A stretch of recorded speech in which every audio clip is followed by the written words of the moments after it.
শহর থেকে জেলা প্রতিবাদের আগুন জ্বলছে সর্বত্র। আরজি করে তরুণী চিকিৎসক ধর্ষণ খুনের 100 দিন পার। ন্যায় বিচারের দাবিতে কোথাও জ্বলল মোমবাতি প্রদীপ, কোথাও আবার উড়ল বেলুন। একাধিক কর্মসূচির মাধ্যমে জারি কাদম্বিনীর জন্য লড়াই। 100 দিন বিচারহীন। আরজি করের কাদম্বিনী এবং কুলতলির বিজয়ার ধর্ষণ এবং খুনের ঘটনার প্রায় 100 দিন পার, কিন্তু ন্যায় বিচার এখনো অধরা। প্রতিবাদে ন্যায় বিচার সহ একাধিক দাবিতে কলকাতার হাইল্যান্ড পার্ক থেকে গড়িয়া বাসস্ট্যান্ড পর্যন্ত মিছিল অভয়া মঞ্চের একাধিক প্রতিবাদীদের। কাদম্বিনীর আবক্ষ মূর্তির সামনে গানের মাধ্যমেও জারি রইল প্রতিবাদ।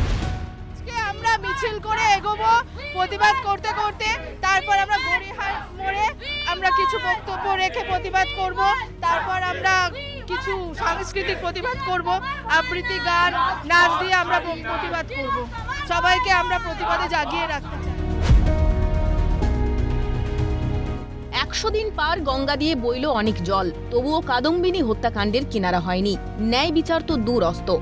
আর শনিবার এই কারণেই 100টি প্রদীপ জ্বালিয়ে 100 সেকেন্ড নীরবতা পালন এবং 100টি বেলুন উড়িয়ে শ্রদ্ধা জ্ঞাপন করা হয়। উপস্থিত ছিলেন ওয়েস্ট বেঙ্গল জুনিয়র ডক্টরস ফ্রন্টের সদস্যরা ছাড়াও মেডিকেল কলেজে চিকিৎসা করাতে আসা রোগী ও রোগীর পরিবারের সদস্যরা। 100 দিন অতিক্রান্ত, কিন্তু কাদম্বিনীর জন্য ন্যায় বিচারের দাবিতে আরজি কর মেডিকেল কলেজ হাসপাতালেও জুনিয়র চিকিৎসকদের প্রতিবাদ। প্রদীপ প্রজ্বলনের মাধ্যমেই জারি প্রতিবাদ। এই যে বিচার সাক্ষ্য গ্রহণ শুরু হয়েছে সবটাই ঠিক, কিন্তু তাহলে আজকে যে প্রথম চার্জশিট দিয়েছে সেই প্রথম চার্জশিটটা তো দুর্বল চার্জশিট। সেই চার্জশিটে সঞ্জয় রায় ছাড়া আর কারোর কথা উল্লেখ নেই। তাহলে এই যে সিবিআই আজকে গ্রেপ্তার করেছে সন্দীপ ঘোষকে, অভিজিৎ মণ্ডলকে, তালা থানার ওসি, তাহলে তারা কি করেছিল, কি তাদের ভূমিকা ছিল এই ঘটনায়, সেটা সুস্পষ্টভাবে আসা উচিত মানুষের কাছে। না হলে তো আজকে বিচারের বাণী কিন্তু মানুষের মনে যেটা থাকছে যে এই বিচার এইভাবে পাওয়া যাচ্ছে না, মানুষ আজকে হতাশ হচ্ছে। ফলে আমরা সেই আগুনটাকে জারি রাখতে চাইছি। সিবিআই চার্জশিটে কিন্তু সঞ্জয় রায়কেই একমাত্র দোষী বলে দেখানো হলো এবং এই যে তথ্য প্রমাণ লোপাট হয়েছে বলা হচ্ছে, কিন্তু সেটার দিক থেকে কিন্তু কোনো কিছুই খোলসা করে বলা হলো না যে কারা তথ্য প্রমাণ করলো, কীভাবে তথ্য প্রমাণ লোপাট করলো, এই বিষয়গুলো কিন্তু সামনে এলো না। সেই জন্য কিন্তু আমরা সিবিআই যে চার্জশিট সেটাকে দুর্বল মনে করছি এবং সেই জন্যই আমরা বলছি যে বিচারহীন। 100 দিনের মাথায় ভিক্টোরিয়া মেমোরিয়ালের সামনে 100টি মোমবাতি জ্বালিয়ে এবং 100 সেকেন্ড নীরবতা পালন করে কাদম্বিনীর প্রতি শ্রদ্ধা জ্ঞাপন করলেন ওয়েস্ট বেঙ্গল ডক্টরস ফ্রন্টের সদস্যরা। 100টি মোমবাতি জ্বালিয়ে এবং 100 সেকেন্ড নীরবতা পালন করলেন বাঁকুড়া সম্মিলনী মেডিকেল কলেজ হাসপাতালের চিকিৎসকরাও। বিচারের দাবিতে হয় পদযাত্রাও।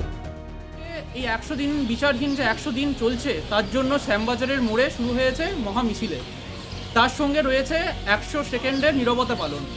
তো কলকাতার বুকে যে আন্দোলন চলছে, সেই আন্দোলনকেই আমরা আমাদের বাঁকুড়ার মধ্যে, বাঁকুড়া সম্মিলনী মেডিকেল কলেজের মধ্যে আমাদের নিজেদের মধ্যে যতটুকু করা যায় সেটাকেই আমরা করার চেষ্টা করছি। সেই জন্য আমরা আজকে আমাদের এখানে যে অভয়া প্রতীকী পোস্টার বা মূর্তি যেটা আমরা রেখেছিলাম আমাদের আন্দোলনের প্রথম দিন থেকেই, তার সামনেই আমরা আজ 100টা মোমবাতি প্রজ্বলন করলাম। তার সঙ্গে আমরা পালন করব 100 সেকেন্ডের নীরবতা। গত 9ই অগস্ট আরজি করে তরুণী চিকিৎসকের দেহ উদ্ধারের 100 দিন পূর্ণ হলো শনিবার। কেন এতদিন পরেও ন্যায় বিচার মিলছে না, সেই প্রশ্ন শনিবার বিভিন্ন কর্মসূচির মাধ্যমে তুলে ধরলেন জুনিয়র চিকিৎসকেরা। তবে ন্যায় বিচার না পাওয়া অবধি এই লড়াই যে জারি থাকছে তা প্রতি পদে জানিয়ে দিয়েছেন চিকিৎসক মহল থেকে শুরু করে সাধারণ মানুষ। এখন কত দ্রুত ন্যায় বিচার মেলে সেদিকেই অপেক্ষা।